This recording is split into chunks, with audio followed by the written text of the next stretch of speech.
You're getting a lot. Is anyone here? What did you find?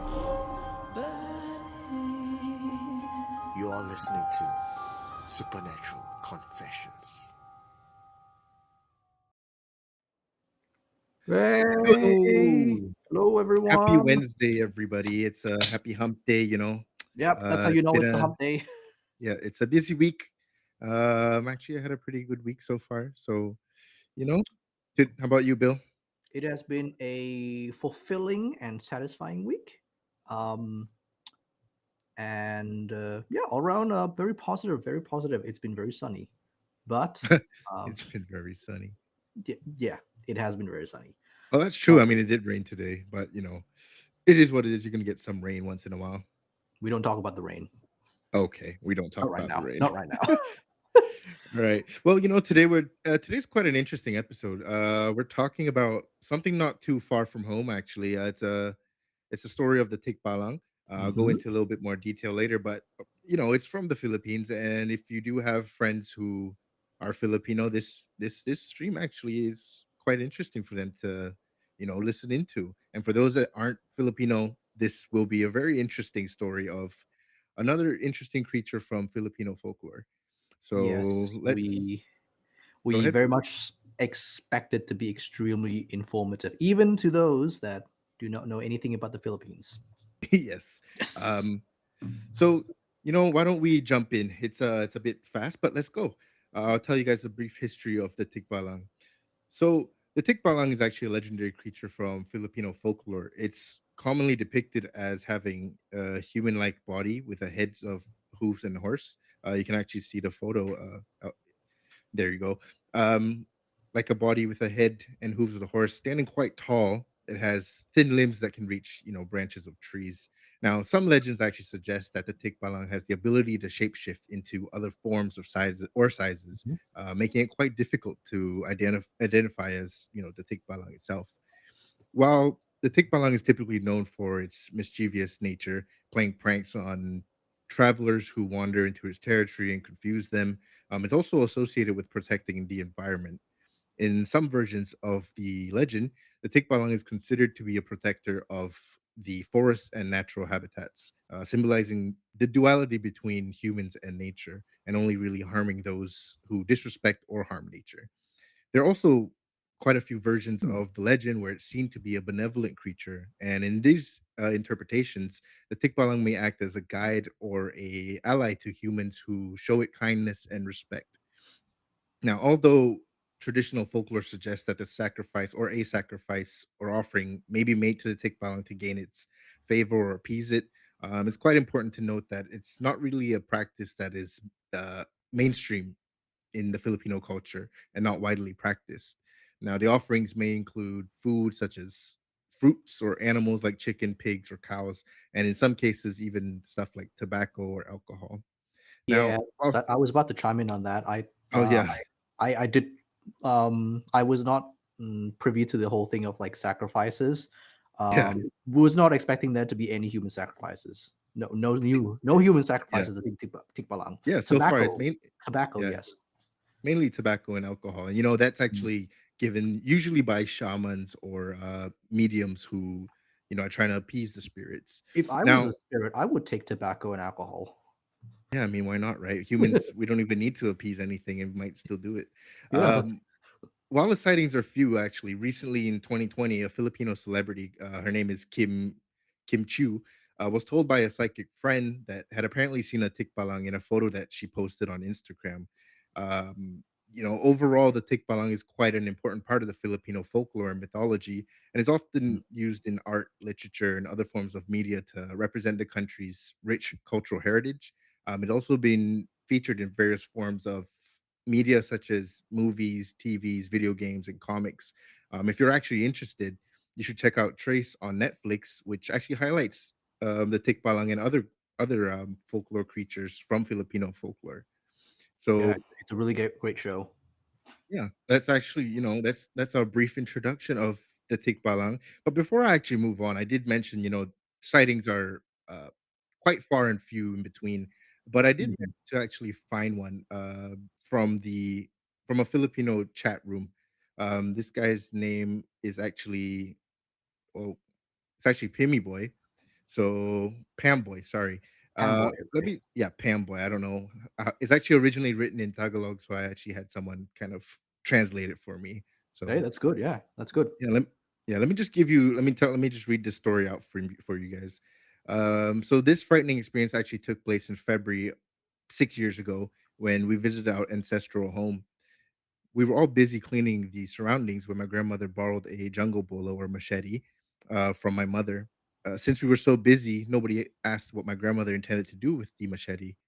After a few hours, we were surprised when she started to cut the belet tree at the back of the house. Since I had no idea about these superstitious things, I also helped my grandmother. When night came, my mother went into her room and started to smell something unfavorable.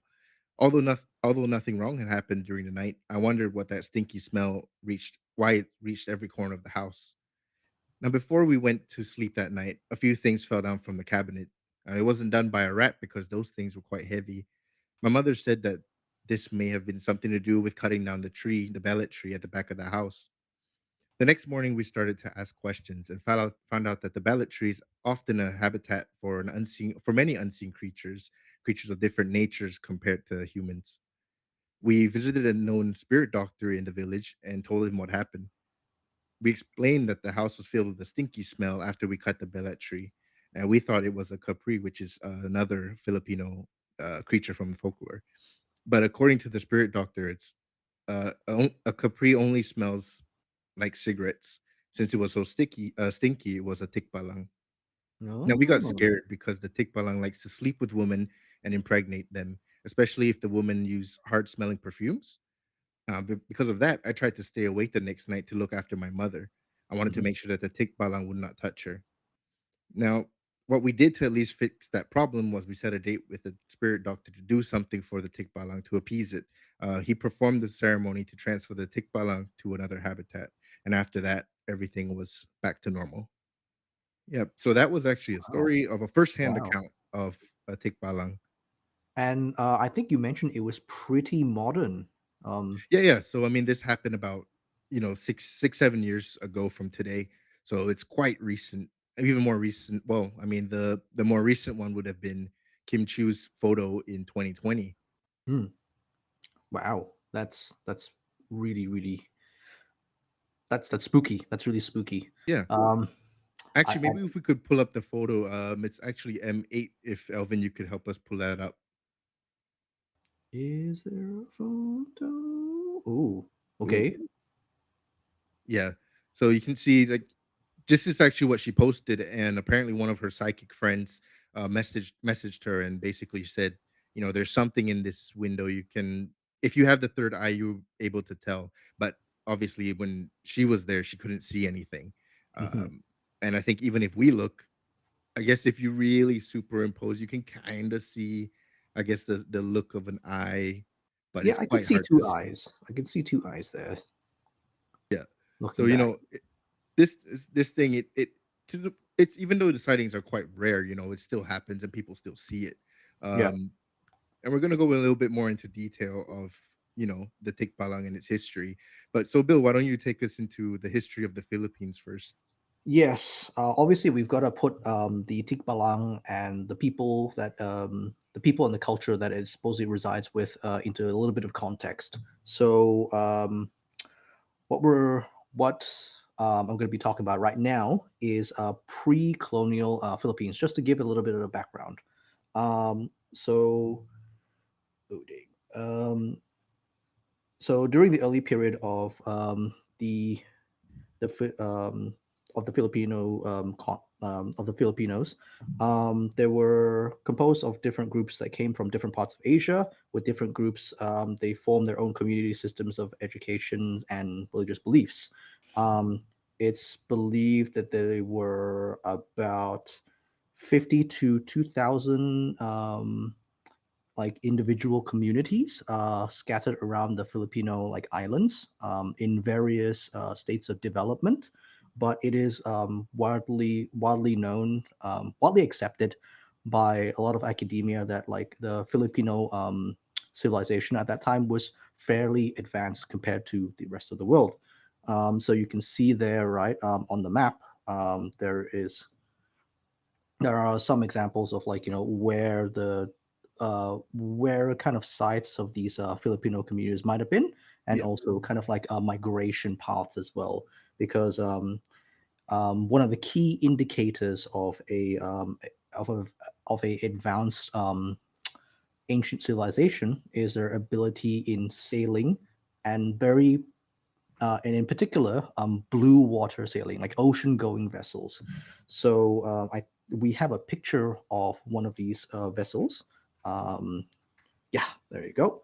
So this vessel in particular struck me as extremely interesting, because it is still a vessel that is being made today in the Philippines, in the as close to as a traditional manner as possible, Hmm. and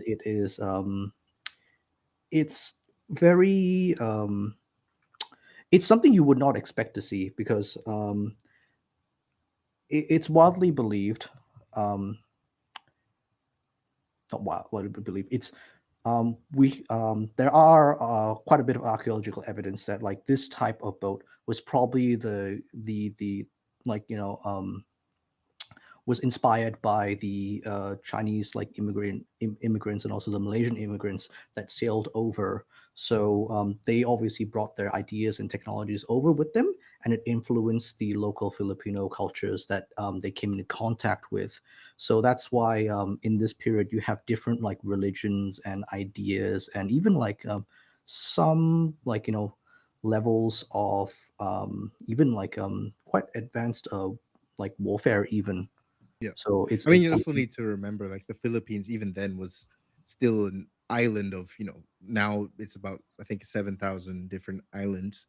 And Yeah. the Philippines is quite big and mainly surrounded by a lot of water. So, these kinds of technology are very important to the Oh, yeah, yeah. Filipinos. Yeah, I mean, back then, like, a blue water sailing boat is seen as the almost It's the like Cadillac. It's the not, Cadillac of I boats. wouldn't say even the Cadillac. This is like the aircraft carrier of back in the day, because if you have, like, a blue water sailing boat and the other person doesn't, it's like, what are you supposed to do? Right, right. I see what you mean. Yeah, Yeah. yeah. So that is one of the big main indicators of, like, Filipino, like, the Filipino culture and ancient civilization being quite advanced. Um, and then we are going to move on a little bit into the Spanish into Spanish colonialism. So this is a very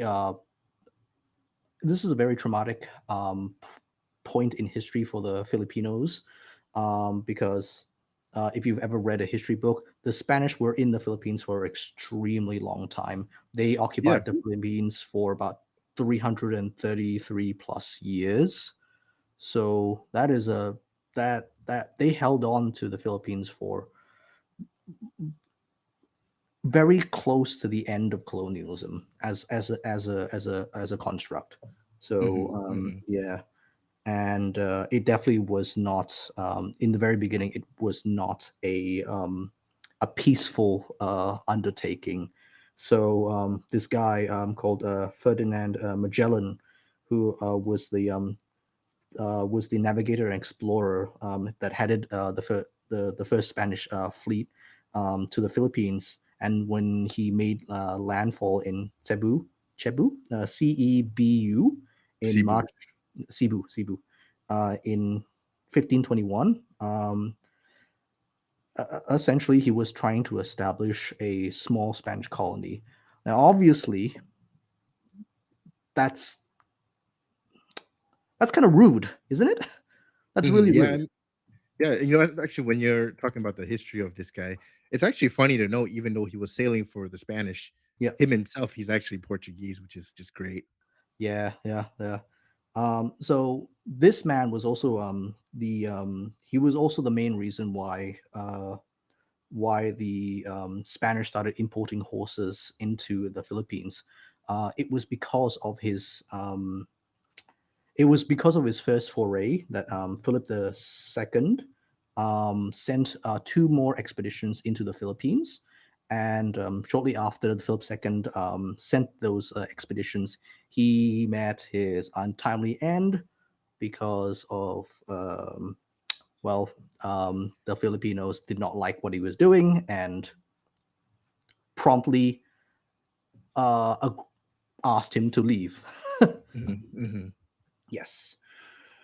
Um, so the Philly up until like 1565, the Spanish had a lot of issues trying to establish a permanent settlement. And in like 1565, they finally did it. This is a whole like 20 plus years after they first made landfall. So obviously, the Filipino there's quite a bit of archaeological evidence and also some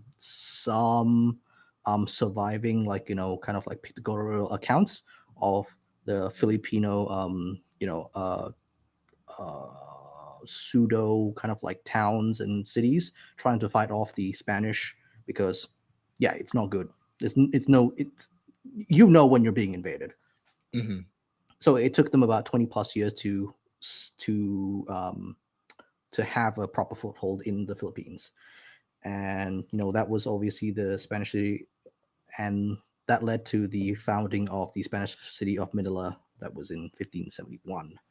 But the most important thing that the Spanish did bring over with them when they came over to the Philippines was number one, the Roman Catholicism.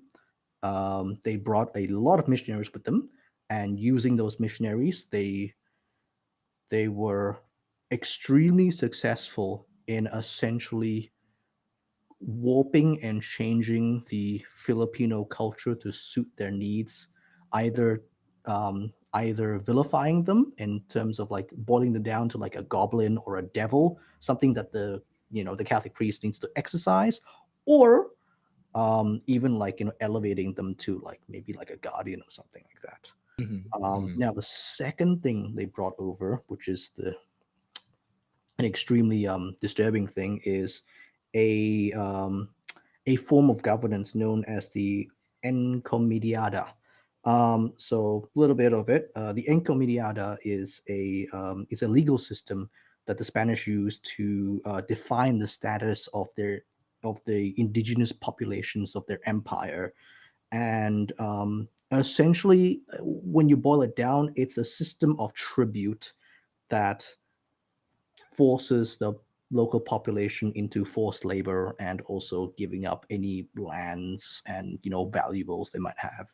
It's essentially slavery. Yeah, I think Yeah. that's quite common with a lot of different different colonial powers. I think they did that to a lot of native populations of places that they went. Oh Um, yeah. Oh yeah. That was quite a hallmark of colonialism. But the reason why we're focusing on the Spanish is because they were so successful in like changing the Filipino culture, changing the mhm. education system, changing almost everything about Filipino society. Because remember, before the Spanish, they were 2,000 different small communities. The Spanish were the ones that conquered the whole shebang and kind of like Yeah. forged them together. Hmm. And Sort of tied yeah, every place together yeah, yeah. into a yeah. So as you can like, so they were also, yeah, there you go, there you go. I mean, that the whole thing of like the whole a Spanish merchant or Spanish like landowner with a a large gathering of Filipino like laborers around him riding on his gallant horse that was imported over from either the either Latin America or directly from Spain. It was rich enough, honestly. Yeah. If it's funny because you mentioned horses. I mean, for those that aren't too sure, they have actually history of horses originally is quite. There weren't any horses, native to the Philippines. There's actually a paper done by David McKee back in 1916 that actually Mm. says that Filipino horses are what they are now, originally brought from Malaysia, then later by the Spaniards from Spain, from China and Japan, and then direct Spanish import came actually very late. And then Mm, later after that, actually the Americans came in to sort of mm, improve the breed to what you have today. mm. So yeah, I mean, uh, it is it is true that along with the immigration in terms of like from Malaysia and also from China as well, they obviously brought horses along with them. Um, but the key difference that is that I believe the Spanish brought over their horses Hmm. specifically for the purpose of invading, of Right. warfare. So I definitely do not think that the Spanish maybe they did bring some pack animals, but a large majority of it was war horses to carry their cavalry, their conquistadors, and also their their lords or like barons that would eventually claim the land as their own. Yeah. And actually in the comments, KK actually said, could it be a shortage of vast lands, headspace for horses to herd? And it's actually funny that you mentioned Mm, that because when you look at the horses in general, after the colonial powers had left the Philippines, what they actually did, or those breeders, what they did is they sort of just let the horses, you know, reign free, let them go, and then they just sort of became what they are today, and to mix and mingle with different breeds of horses, to the point that even today, there's actually a particular breed of horses that you can mainly only find in the Philippines that originated there, and that mm, didn't mm. happen too long ago. But yeah, you must. I mean, do you have anything else that you want to mention about the history? In terms of the history, that's it for me for ancient histories. I think we Right. can kind of move on to, let's say, a little bit further into the future. Like, Mhm. what Yeah. So I mean, as Bill mentioned, horses were one of the things that the mm, Spanish actually brought quite uh, quite strongly into the Philippines. mm, So you might be thinking like, okay, maybe it was the horses that sort of became the idea of what the tikbalang, or why the tikbalang has a horse head and hooves mm, as a mm, horse.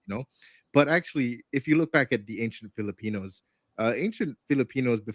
before pre-colonial times, the people actually believed in animism. Now, animism is actually the belief that the world has its own consciousness, and things from nature like stones, trees, animals, the sun and moon all had different separate powers, or and act as a spirit or an idol. So I think KK Hing kind of asked me before. um he actually asked if they had idols, were they pagans. The original Filipinos, they mainly were animists, and after that, actually through the spread of different countries, china uh, China and also a lot of different other countries, they actually brought in different religions. So yeah, yeah. I mean, Buddhism and Hinduism was one. there was a Muslim community in the Philippines. Yeah. And Yeah. that's actually because, earlier settlers in the Philippines may actually have came from places like Indonesia, Malaysia, because you must remember that again, the Philippines has so many islands and it's quite a vast area. So you can Mm, imagine that some people from Indonesia and early settlers may have actually moved there. Now, the association of the Tikbalang with, this horse head and uh, hooves actually was quite rare before the colonial powers came into play. Because if you look at certain documents that early Spanish people came in, they actually described the tikbalang as a molto or a bibit, which is another name for the tikbalang. Now, in the translation of that, even some Spanish dictionaries actually say they call it the Fantasma de Montes, which ah, is translating the phantoms of the mountain and the wild, which quite strongly ties it into a nature spirit and it living in trees and a part of nature. Yeah, oh so I wow. mean, Okay. What? yeah. Ooh. Oh Oh, wow. go ahead. No, no. I was just commenting on like the startling appearance. Because that's a fairly scary entity. If you saw that in the middle of the night, Yeah. that's Hmm. Yeah.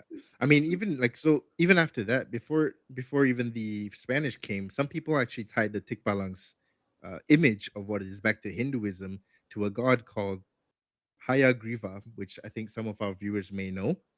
So, because of that and how Hinduism may have moved into the Philippines in certain areas, it may have slowly started to adopt that imagery of, having a horse head.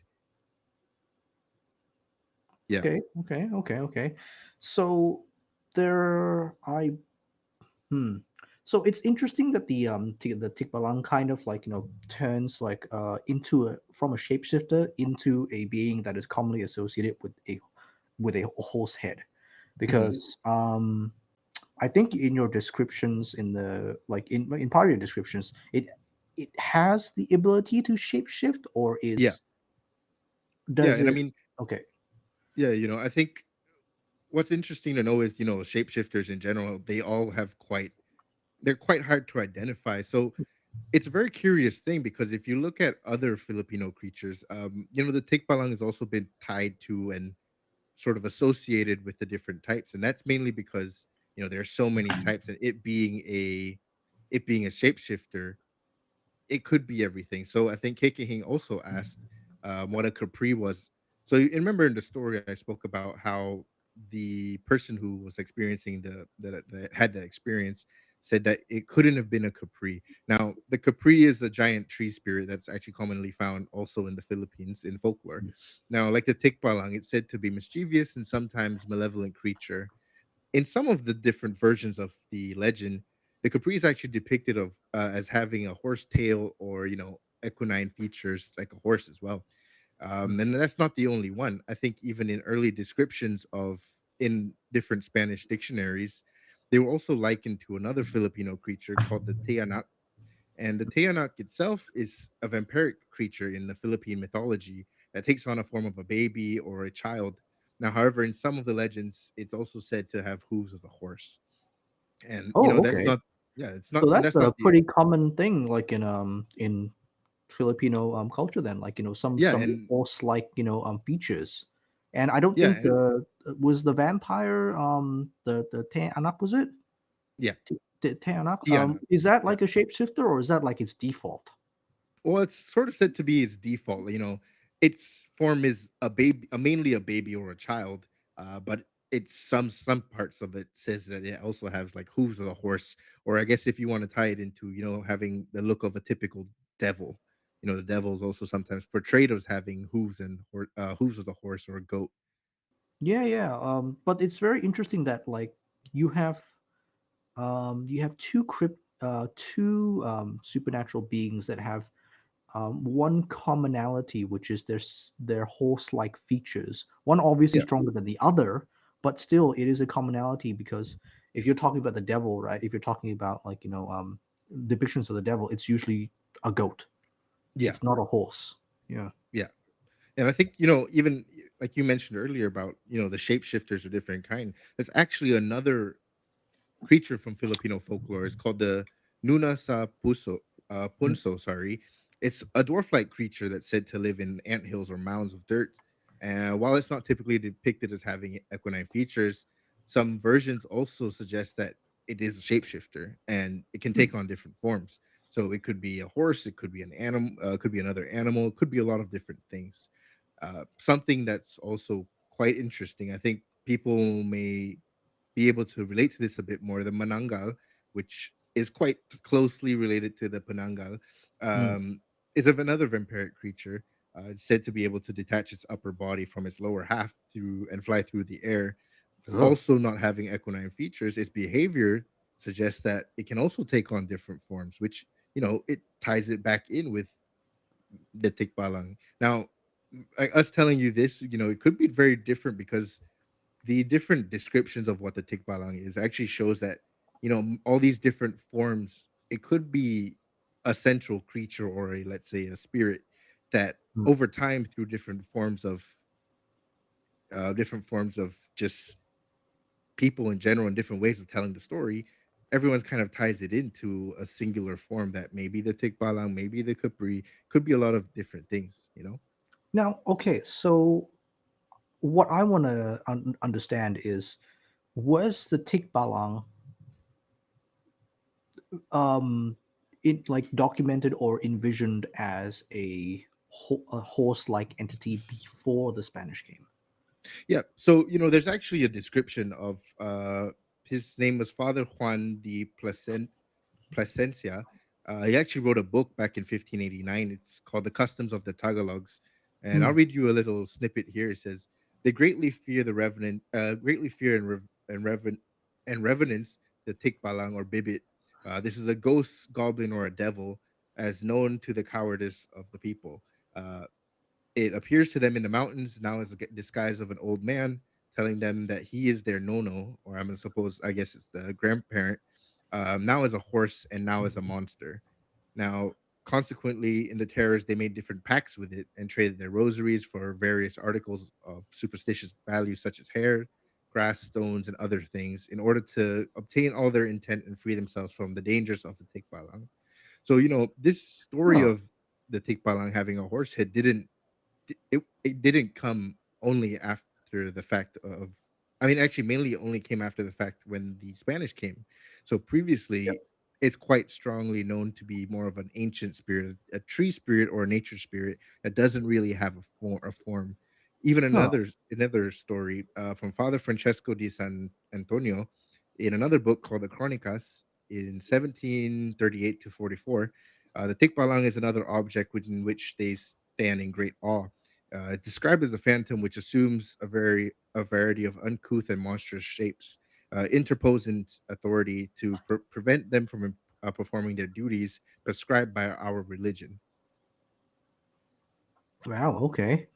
So, hmm, hmm. So now we've got a commonality link here, right? Mhm. That the Tikbalang morphs into like a horse-like entity after the Spanish arrived. So you also mentioned that the Tikbalang is very strongly connected to nature and is seen as a guardian spirit. Yeah. So would it be out of the question that maybe the horse-like features is a representation of the Spanish actually taking over? Yeah, and I think a lot of the information that I've come across kind of suggests that that might be the case. Um, like I said, ancient people were more animist, where they believed in just nature in general. And I think after the Spanish came and the sort of introduction of horses, I think there was, piecing two and two together. I think the way that maybe the ancient Filipinos, the way that they saw the horses, um, brought in by the Spanish as sort of a symbol of, power. And I Hmm. think a lot of people might have put that imagery two and two together, where this image of a horse now becomes something so monstrous and fear, like something to fear. Yeah, I mean, like the Spanish were quite famous for their ability to horse ride and their equine Yeah, prowess, and they loved horses. I'm very, very sure that a couple of officers and lords would have horse embroidered yeah, uniforms or articles of clothing because they liked horse riding. yeah, And yeah, and we have to not understate this, that the Spanish had this encomediada thing, which was essentially like indentured slavery for 100 years in the Philippines. Yeah, that's 100 years of like brutal labor, and yeah. essentially under the thumb of what is essentially if you've ever seen like movies of American slavery and stuff like that. Imagine that, but um yeah, I can't really comment on how bad it really got because even I haven't read enough text to kind of give you a gauge on it, but it was at least as cruel as the American slave trade. Yeah. So I mean, you could kind of see that the image of what the Tikbalang might be now could largely also be due to the influence of how they were treated by the Spanish, right? Hmm. Like if you were an indigenous person and you saw these let's just say conquerors or people who are endangering your life riding these creatures that you've probably never or rarely seen before, and now you see them sort of running in around you. And you have the story of the Tikbalang, which sort of precedes the whole colonialism. Mm. You could sort of get the image that, okay, now people are starting to view this creature as something to fear. Now, the Tikbalang wasn't always known to be feared, but in large, it was known to be feared or to be worried about. Now, Yeah, they put the two and two together, along with the fact that, probably early areas of Hinduism brought in the deity. yeah. They can see that, okay, over time, this thing sort of has this imagery or has this description of it. Yeah, it morphs into something monstrous because of people's experiences, and also the the essentially the war they had. Yeah. So it's important to remember that, like, that yes, the Philippines did have horses before. They came over from Malaysia and also from China, from the immigrants, right? But um normal horses, in the 1500s, right, were very different stock breed than a war horse. Like, a Hmm. war horse is meant was specifically bred to be larger and stronger in order to accommodate the weight of a man with his weapon and his armor. So they are naturally just bred to be bigger and stronger. So I think that's also one thing to add, that yeah, like, a war horse compared to a normal horse could be maybe like a foot something, like, you know could be considerably larger and considerably more muscular, even in visual, just pure passing visual. Yeah. And we mentioned about there's a lot of actually like superstitions believed to the Tikbalang. And I think a very funny thing that was mentioned when I was looking at research is that there are ways to sort of, get rid of the Tikbalang or to ward it off. And I think it has quite a lot to do with the superstition. Now, how this ties in back to Mm. the history of it doesn't really make sense, or it doesn't really tie in. But there are common things that people like to do with the tikbalang is actually to counteract it, or at least not to get tricked by it, was to wear your shirt inside out. Oh, okay. And yeah, which is super Is it strange. I don't know any how. colored shirt, or is it just your shirt in No, it's just general? whatever shirt you're wearing, you just flip it inside out and it counteracts it. It doesn't really go into the detail because I mean, this is superstition. I think it's quite funny. And then another countermeasure is actually to ask permission out loud to pass by, or not to produce much noise in the forest, or just to offend the spirit of the tikbalang. Which again, it ties back into the fact that the tikbalang is actually, I think even in Singapore we kind of do that. When you were in the army, people go to when you go when you're in NS, people always say before you pee, or if you need to do your business in a tree, you need to be careful what you do. You need to ask for permission to do something, and you don't want to basically disrupt or anger any of the spirits that live there. Yeah. Yeah, so I mean, I mean, you can see that.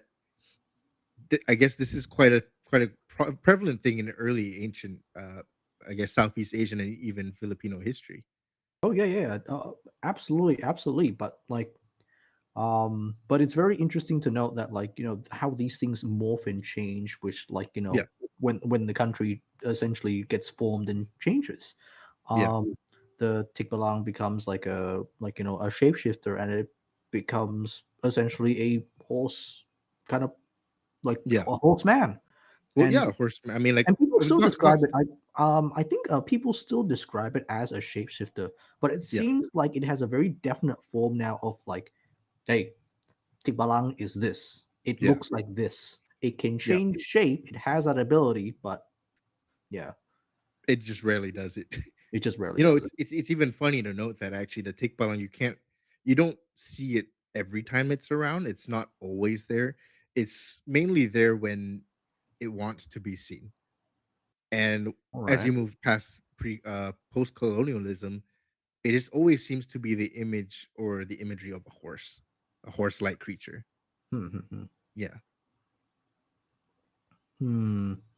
Any hmm. I'm kind of wondering what the link is. what the link is in between hmm like why did it stay there? That's the thing. Why was the Tikbalang kind of like still around even like when the country was being like essentially converted over to Yeah. Catholicism? Um, But um, well, I mean, I think it's something you need to. I mean, we just need to understand that. I think if you look at religion, I mean, to a lot of Southeast Asian, religion is one thing, but Catholicism, the Christianity. oh Sorry. yeah, just the religion in general is very strong. But there is, that whole cultural significance of the creature and like different things in folklore. I mean, to the Chinese, it was the Nian, which we had an episode about it not too long ago. Now, to the Filipinos, it's also, it could be the Tikbalang, it could be the different other kinds of folklore that I've previously spoken to. Hmm. And I think the reason why it may have stuck as a horse largely because and after post-colonialism, horses are very important to today's Filipinos. They are sort of the best way for people to travel if you don't have money for a car. If you Hmm. live outside of the cities, people use horses every day. It's Hmm. very common, and I think to some degree that horses are placed in a very high statute, and spirits or nature spirits may also have that very high value, especially to maybe areas where the religion may not have expanded to. And even that being said, there's always that form of this spirit sort of takes hold of a different form of nature. And if you put horses and the tikbalang together, I think that's why maybe this form of culture hasn't really changed that much after, you know, colonialism. Hmm. Okay, that's I think that's a fairly good like impartial kind of assessment because there was a period of time I think there was quite a large gap between like stories of the Tikbalang and to modern day where the Tikbalang is starting to reappear again. There's a bit of a Yeah. resurgence of the Tikbalang, and I think that ties into it very greatly, blinking it back to the Nien. Um, where at one point it just kind of like it almost just disappeared, and then Yeah. suddenly like with modern um, as you get closer to the modern day, it starts making a bit of a resurgence. Obviously, the Nien had like different reasons for that, but the Tikbalang and also the influence of like horses as being a very important thing in like in Filipino culture. It was kind of like adopted over from the colonialisms. Um, that's a very interesting point. But also, one other thing that you mentioned in the very beginning that the Mhm. Tikbalang uh, could also be seen as malevolent, but also a Yeah. trickster or a guide. Yeah. There's a bit of duality in that. Like I like the idea of guardian spirit, but also malevolent kind of. Yeah. Yeah, it's a it's two sides of the same coin. Yeah. So And when I did think that start? well, I mean, I think it was always kind of as a nature spirit. I think a lot of different forms of nature spirits, let's say like the trolls in Europe, they have very similar uh they have very similar, let's say, purposes. And again, in the story of the Tikbalang is a lot of it being very dual, like it has a lot of duality to it, humans and nature. And I think as time grows, you look at all these, let's say, ancient or native people who may not be living in the cities. There's always that form of if we take too much, nature's not going to be happy with it, and they'll come back. Hmm, And I think it's a very traditional and an old story that a lot of people have been telling for ages. hmm, And it's very karmatic, especially if you look into Buddhism as a whole, which did have part to play in some parts of the Philippines.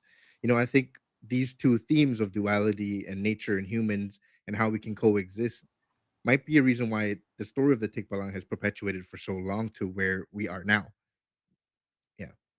yeah, I mean, at the end of the day, it acts as a kind of reflection of like the human condition in like as the Philippines as the Filipinos see it Yeah. within their surroundings. All the way back from like the the trauma of the Spanish colonials essentially coming in and like invading them, and then even like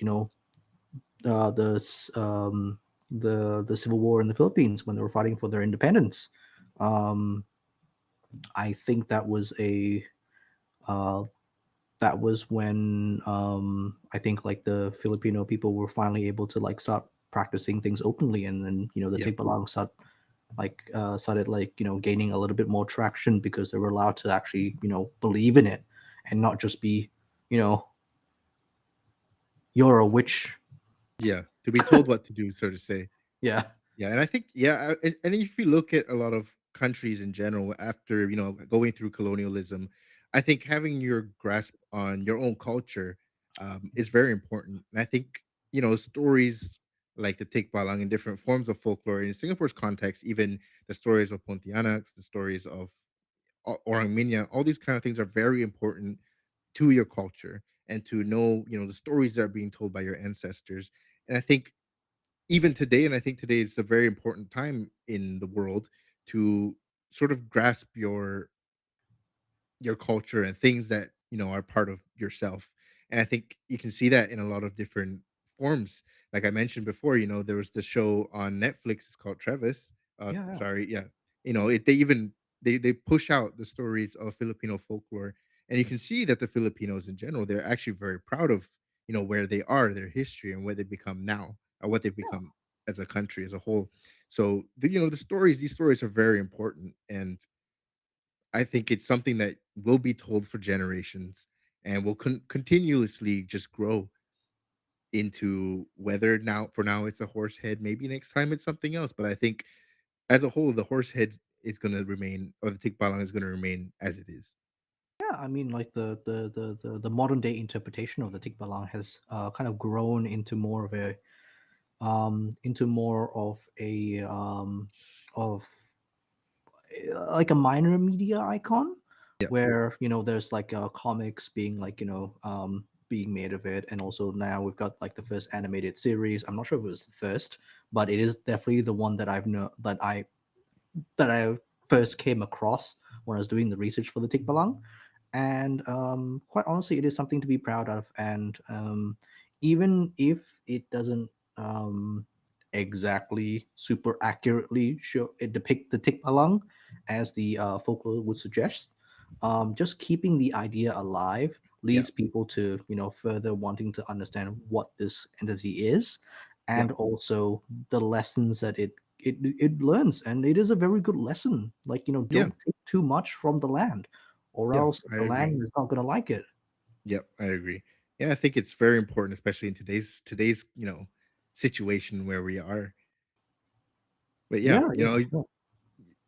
as a whole, the story of the Tikbalang is very important to the Filipinos. And then again, like you mentioned, it's very important to the context of the world in general. I think another way to look at it also is in putting in media such as Netflix and things like that. It's also sharing the stories that were told by the Filipino ancestors to the world. Hmm. Yeah. And yeah, I mean, this episode, we kind of only sort of dip our toes in the Filipino folklore and the story of the Tikbalang. But again, if you're very interested in actually learning more about the Tikbalang and maybe even different forms of Filipino folklore, I do really recommend you watch Travis on Netflix. I think it's still there. You can go have a look. It's very interesting. It shows you many different kinds. It shows you not just the Tikbalang but the Manangal and even so many different types. Oh So yeah, yeah. go and catch that and watch it, and share it with your Filipino friends if they don't know about it. I think it's something they would be very proud of. Oh yeah, yeah, yeah. I mean, like the main aim of today's episode was to really get a solid foundation into the idea of the Tikbalang and also the culture surrounding the Tikbalang, because I don't think it would have been right for us to kind of like try and fit the Tikbalang into like a real life animal, because it's more of a supernatural idea. um it's a cultural like kind of like it's a cultural idea, like belief. more than a real like entity. Now there is an argument that depending on how many people believe it, could you argue that it is a real like entity? That's a different argument entirely. Mhm. But for the purpose of this episode, we really wanted to do our research into the history, like a little bit about colonialism and like the changes that Tikbalang went through in terms of like the history of the Philippines and the history of the Filipino people. So Yeah, hopefully we did that justice. yeah, and Again, you know, if there's anything we got wrong, please just let us know down below. Research isn't perfect. We're not perfect, but yeah, hopefully we didn't. We did all right. Hopefully we did all right. yeah, and I mean, honestly, before research for today's episode, I, I actually didn't know much about the Filipino culture. I mean, I know where they are now, but I didn't know about a lot of things that came before that. So I knew it's really zero. nice, actually. Yeah, it's I really knew nice zero. I to knew nothing. This has it's been really nice to be like a able very to good listen. experience. Yeah. Yeah, yeah. So there's our episode on the Tikbalang. If you do have any questions, let us know. Let us know in the comments. Try to reach out to us on Discord, Facebook, on Yep. our private chat. I mean, our private group in on Facebook. It must be the Hantu. Yes. We've also have shows. If for those that are new here, we have shows on Fridays called Friday Night Live. Yep. Yeah, I'm just gonna give you a hint. You might see one of us very soon on the Friday night. So you will see one of us. I can't say who. I almost gave it away. But yeah, so let's go through some of the questions that we have. I It's actually saw one kind of interesting that I wanted to address. all right. All right. Let's Rachel hit it. Let's hit it. Yeah. What do we got? Rachel H had a question, or uh, she had a statement. She says, makes me think of the bullhead horse face, Nuto Ma. I'm sorry, I can't read Chinese, guys. Gatekeeper on Judgment Day and the afterlife. So yeah, I mean, Okay. Okay. I think the Tikpalang was very influenced by Chinese Buddhism, different cultures. I mean, if I can just go into it just a little bit, just to sort of wrap it up. Wait, give me a second. Yeah. So initially, a lot of people. So the god that I was mentioning is called Hayagriva, which in China was actually portrayed to have an old image of a face with the face of horses. And that when the Chinese came to the Philippines, the Filipinos may have adopted it in their belief and exact because of trade and different cultures than that. Hmm. Even 900 years before the Spaniards actually arrived in the Philippines, Chinese merchants settled in the Philippines, and you might have possibly reason why you see a similarity between the two. And Hmm. yeah, I mean, some of the evolution of the Tikbalang may have even started before that. I mean, probably because of that. Yeah. Um, my ideas on that are because the Tikbalang started off as a kind of like a nature spirit. Animalism is something that is quite common in most ancient civilizations because animals were such an important thing in their lives. They constantly saw them. They used them in terms of like extra manpower, and you see that in cultures where like they even deify animals. So Hmm. having the tikbalang kind of like take on a quality of a certain animal that is associated with something I that is like the horse Yeah. um, I think is completely natural, and giving it like the Hmm. human like features lends itself to more of a reflective characteristic of like it's showing what we Yeah. are as people in Yeah. general. Yeah. Sort of making it a deity and kind of being like, similar to humans, just better, I suppose. Yeah. And You also we never have know. You never know. yeah, we have another question from Elestian. It says, "Will on the fringe be discussing about people acquiring their sainthood, like Quan Tong, Quan Yi, and even Mother Mary, Saint Mary? What do you think, Bill? I think it's definitely possible that we'll I talk about it. think with the current trajectory that we have in terms of the current schedule, I think opening it up to like sainthood and like people of like deific status, I think is a natural progression. because we're definitely doing a lot more research in terms of like cultural, like phenomena, and also Folklores. folklores, Yeah, and digging down into like the history, which is like something we haven't really done, we haven't really touched on. And yeah. I think it'll It's be a definitely very, doable. I think it's definitely something we can talk about. yeah, I think it's a very supportive idea. Yeah. Another question or another thing that I saw said Mind Freak on YouTube says, I heard that you could actually tame and train Tikbalang. And funny enough, yeah, I came across it in my research that, if um Tikbalang actually supposedly has a mane of sharp spines, with the Yeah. three thickest being very important to it and even like shamans and stuff. Now people who obtain one of the spines can actually use them as a talisman to keep the tikbalang as a servant. Now that's one way. Now another way you could do it is actually, I think, my favorite version of how you can tame it. It first must be subdued by leaping into the air or leaping onto it and tying it with a specially prepared cord, like a rodeo. Essentially, that sounds like Huh. fun. Yeah. Now the would-be tamer must then hang on while the creature flies goes around fighting madly to dislodge it until it's exhausted and acknowledges its defeat, which is great. Just like a bull in a That rodeo. is literally how you break a horse. Yeah, It's just exactly, exactly the same. So yeah, it's quite similar as he's just a wild stallion, and then you try to tame that. that is There's impossible. also one more actually I just saw. You could look, and if you see the like I mentioned, there's three thickest spines on their mane. Now there's actually those three are said to be golden. So if you pluck the three of them before the tikbalang eats you, they will serve you until they die. What? Yeah, Is it until you die or they die? Or do you gain until immortality? no, until you die. Oh, what happens if you die? Does the Tikbalang I just like guess. go after your family then? I guess it's just like, okay, well, I'm gonna find somebody else now. I'm just gonna grow back and go back to being wild. What? Okay, okay. It's a very nice spirit. Yeah, I think it's a it's a It's very very interesting polite. It's like, story. Yeah. So again, actually, I just remembered. We have the viewer's choice episode, which is actually next week. oh So if yeah, there is something that you want to see, find the post. Find the post on Facebook, even on TikTok. We do have a post there. You can tell us what you want to see. I believe we actually have some stories already or some topics that we can discuss.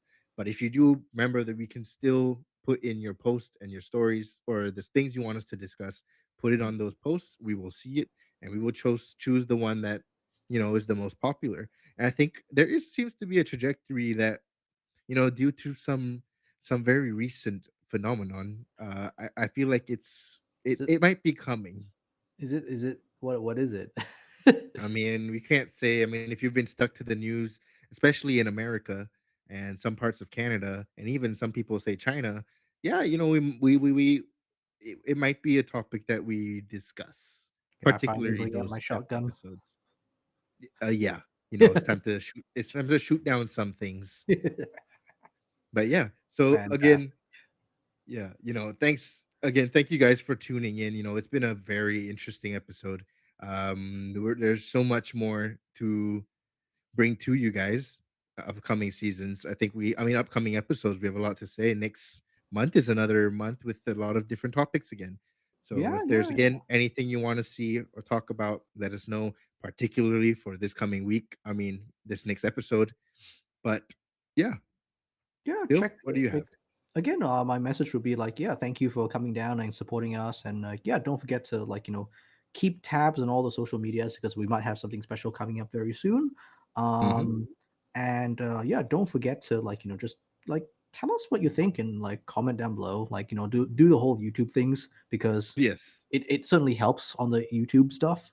But also like you know what, if you know a Filipino, a Oh Filipino yeah. friend, or like have like some Filipino family members, yeah, get them to watch the video. Maybe like we got it horribly wrong, and they can comment down below. It's like, oh, you are super like blah blah blah blah blah, or Yeah, like share. Yeah, definitely share it to your Filipino friends because I'm very curious to know what they think about our research. I think it's not a lot of people in Singapore, except for the Filipino, culture or people Filipinos, will be able to sort of fact check us. Yeah. So I think it'd be nice, send it to them, let them see what they have. Send us to like the guy that it makes the Tikbalang comics, and it's like he'll be like, "You're wrong." Yeah, yeah, yeah. Okay. Well, you want to sign off, Bill? Yeah, thank you very much for joining us this hump day, and you know what, the truth is always out there. Yeah. Again, thanks for coming. Now, next week we'll be venturing back into the unknown where supernatural meets the reality on the fringe. So until next time, stay on the fringes, guys. Bye. Re night. What did you find? You are listening to Supernatural Confessions.